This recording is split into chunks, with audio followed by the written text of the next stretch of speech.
खड़गे पर भड़के नड्डा, बाद में मांगी माफी। ऑपरेशन सिंदूर पर लोकसभा में हुई तीखी बहस, पक्ष विपक्ष में तीखी तकरार। राज्यसभा में मंगलवार को ऑपरेशन सिंदूर को लेकर चर्चा के दौरान सत्ता पक्ष और विपक्ष के नेताओं के बीच तीखी बहस देखने को मिली। इस चर्चा के दौरान नरेंद्र मोदी को लेकर विपक्ष के नेता मल्लिकार्जुन खड़गे की टिप्पणी पर बीजेपी नेता और राज्यसभा में सदन के नेता जेपी नड्डा ने कड़ी प्रतिक्रिया दी। नेता सदन जेपी नड्डा ने कहा कि विपक्ष के नेता ने लंबा वक्तव्य दिया है, जिसमें अलग अलग मंत्रालयों से संबंधित बातें कही हैं, जिनका जवाब दिया जाएगा। हमारे बड़े वरिष्ठ नेता हैं, लंबा अनुभव है, लेकिन शब्दों का उपयोग हुआ वह उनके स्तर से नीचे के थे। प्रधानमंत्री पर टिप्पणी की है, उनकी तकलीफ समझ सकता हूं। 11 साल से उनको वहां बैठाए रखा है। वह दुनिया के सबसे लोकप्रिय नेता हैं। पार्टी और देश के लिए गौरव का विषय है। लेकिन आप पार्टी से इतने जुड़ गए हैं कि देश गौण हो जाता है और मेंटल बैलेंस खोकर इस तरीके से बात करने लग जाते हैं। इस पर विपक्ष ने जोरदार हंगामा कर दिया। खड़गे ने क्या जवाब दिया? जेपी नड्डा की टिप्पणी पर जवाब देते हुए विपक्ष के नेता मल्लिकार्जुन खड़गे ने भी कड़ी प्रतिक्रिया दी। उन्होंने कहा कि राज्यसभा में कुछ नेताओं के प्रति मेरे मन में गहरा सम्मान है और जेपी नड्डा उनमें से एक हैं। वे और राजनाथ सिंह ऐसे मंत्री हैं जो संतुलन के साथ बात करते हैं, लेकिन आज जो बात जेपी नड्डा ने कही वह शर्मनाक है। उन्हें माफी मांगनी चाहिए। मैं इस बात को ऐसे नहीं होड़ूंगा। खड़गे के इस बयान के बाद सदन का माहौल गर्म की गया और दोनों पक्षों में जुबानी टकराव देखने को मिला। हालांकि जेपी नड्डा ने जल्द ही स्थिति को शांत करने की कोशिश की। गृह मंत्री खेल रहे ब्लेम गेम। कनिमोझी। डीएमके सांसद कनिमोझी ने कहा कि बीजेपी ने पहली बार विपक्ष में विश्वास किया और देश का प्रतिनिधित्व करने विदेश गए डेलीगेशन में शामिल किया। हम इसके लिए सरकार का धन्यवाद देते हैं, लेकिन इसकी नौबत क्यों आई? क्योंकि शांति भंग हो गई थी। गृह मंत्री अभी बोल रहे थे, ब्लेम गेम खेल रहे हैं। आप तीसरी बार सत्ता में हैं और दूसरों को ब्लेम कर रहे हैं। गृह मंत्री कल कह रहे थे कि आप अभी 20 साल वहीं रहेंगे। जनता सर्वोपरि है। हम यहां हैं क्योंकि एसआईआर जैसी चीजें हैं। आप कहते हो कि आप विश्वगुरु हो।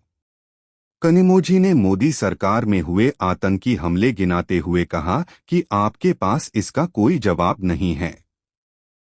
आप हर बार कहते हो कि ऐसा फिर नहीं होगा। विश्वगुरु किसी को कुछ नहीं सिखाते, इनकी जिम्मेदारी कौन लेगा? किस दबाव में हुआ सीजफायर? अखिलेश यादव ने सरकार को घेरा। अखिलेश यादव ने ऑपरेशन सिंदूर पर बोलते हुए कहा कि मुझे इस बात की खुशी है कि विपक्ष के लोगों को बधाई मिल रही है, सत्ता पक्ष के लोगों को कोई बधाई नहीं दे रहा है। मैं दुनिया को मनाने में लगा हूं। मेरा मोदी गालियों का हिसाब रखते हैं, लेकिन ट्रंप के दावे का कोई हिसाब नहीं।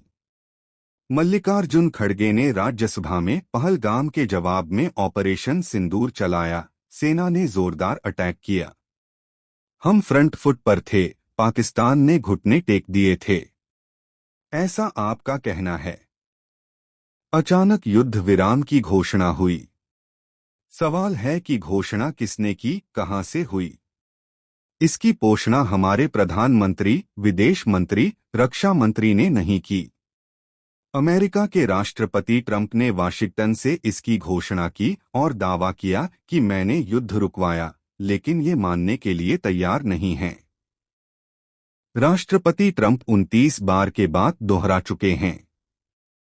खड़गे ने कहा कि मोदी जी गालियों का हिसाब रखते हैं, लेकिन भारत के खिलाफ ट्रंप की बात पर मोदी जी क्यों चुप्पी साधे हैं?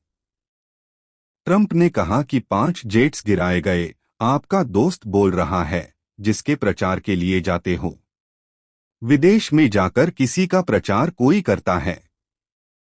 आज तक किसी प्रधानमंत्री ने नहीं किया। प्रधानमंत्री से देश जानना चाहता है कि वो साफ साफ कहें कि हमारा एक भी जेट नहीं गिरा।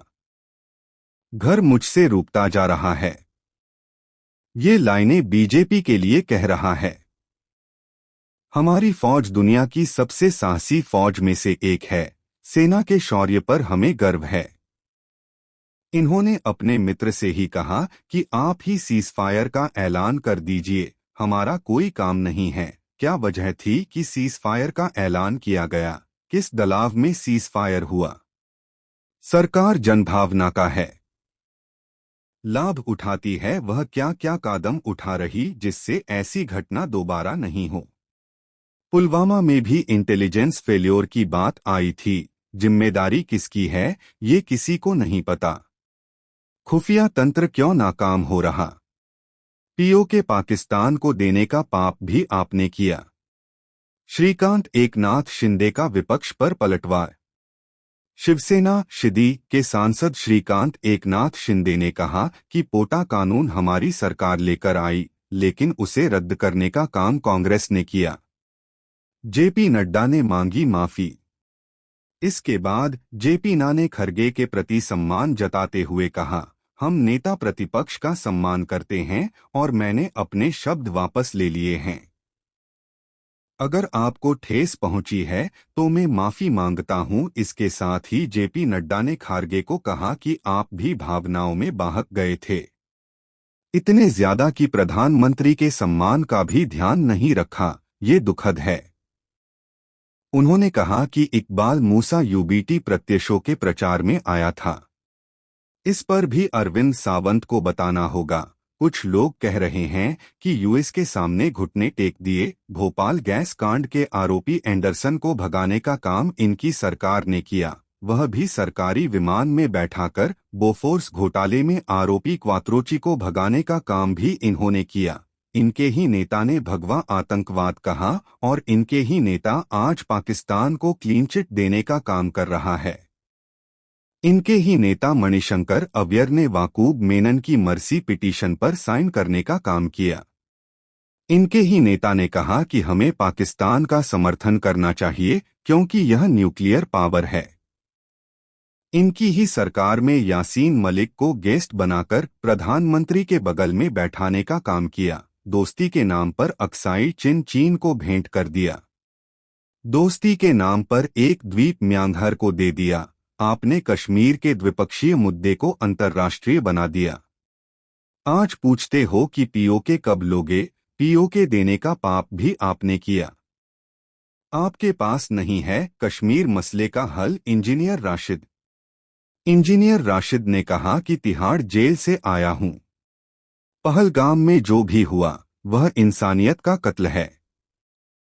हम कश्मीरियों से ज्यादा इसका दर्द कौन समझा सकता है?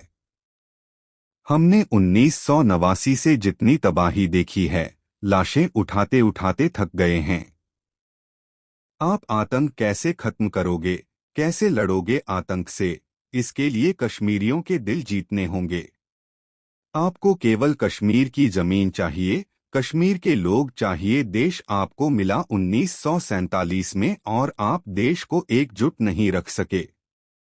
हमें क्यों मार रहे हो? मेरे पिता का जन्म आज़ादी के 15 साल बाद हुआ। कश्मीर मसले का हल आपके पास नहीं है, कश्मीर की हर कम्युनिटी के पास है। मैं 1.5 लाख रुपया देकर वहां आया हूं।